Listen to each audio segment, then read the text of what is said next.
O kumusta naman ang imong pagpuyo sa pagtuong Kristohano, puyog sa magangpanon sa mga matuon o sa tibuok simbahan? Nagdadaiya ang mga kasinatian sa atong kinabuhi karon. Ug managkalahi ang mga pagbati nga atong gihambit karon. Apan dapiton kung gihapon kamo, ningining hammo nga takna sa pagpuyog sa tibuok simbahan, sa pagbalik lantaw, sa pangitabo nga makapausab sa hulagway, sa daghang kasaysayan sa kalibutan.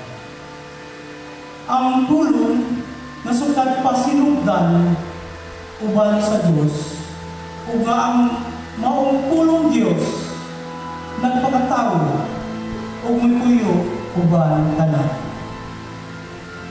Ang simbahang Katoliko nilamdagan sa Espiritu Santo, nagatuo kang Jesus isip, bugtong anak sa Diyos, ngari anak sa Amahan sa wala pa'y katuigan. Tungod ka nato kung alam sa atong kaluwasan, mikanaw kitang salan sa lalang sa Espiritu Santo, nahimo nga may lawas gikan ni Maria nga ulay ug nahimong tao. Gilansan sa krus sa sugo ni Poncio Pilato, ubang sa duha ka masasada dito sa buntod sa Golgotha o buntod sa mga kalabera. Niining mautak nga si Jesus may ugmaong ipasalig o nagbasol ng makasasala. Karong adlaw at tuka sa paraiso, uban ka na. Ang pulong ng mga giluwatan ni Jesus, karong adlaw at tuka sa paraiso, uban ka na. Nagahatag og mensahe dili alang sa nagbasol ng makasasala diha sa iyang giliran. Hinunua, nagdapit magkapusakan nato kinsa pinaagi sa sakramento sa bunyag na himong kabahin sa iyang lawas.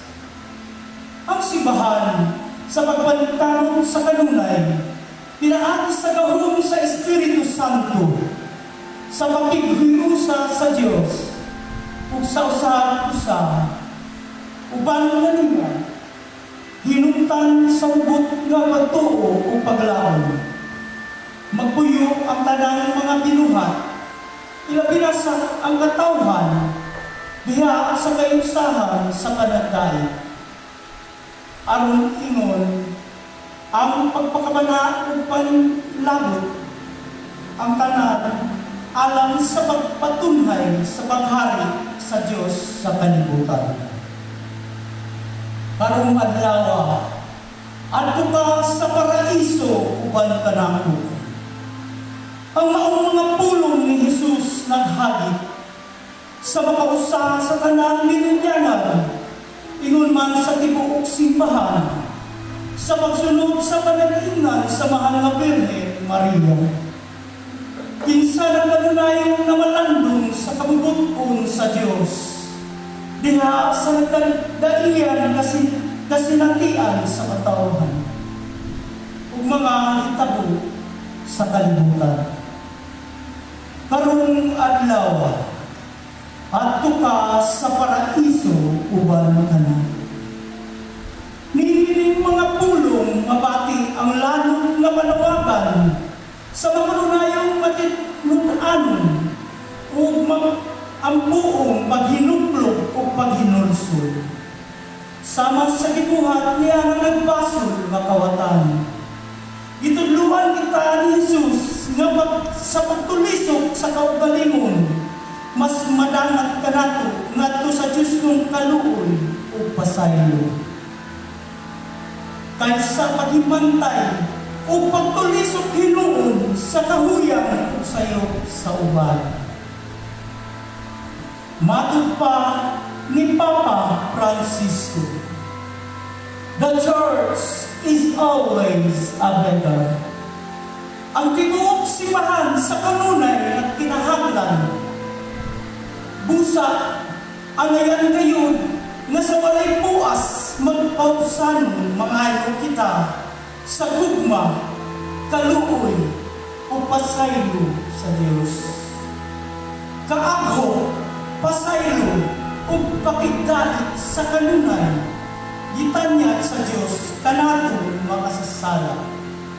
Siya sa kanunay nagpaabot nga atong gawaton ang iyang tanya.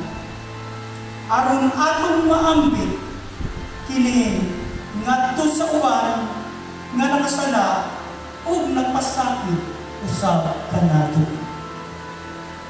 Karong adlaw adto ka sa paraiso uban kanato.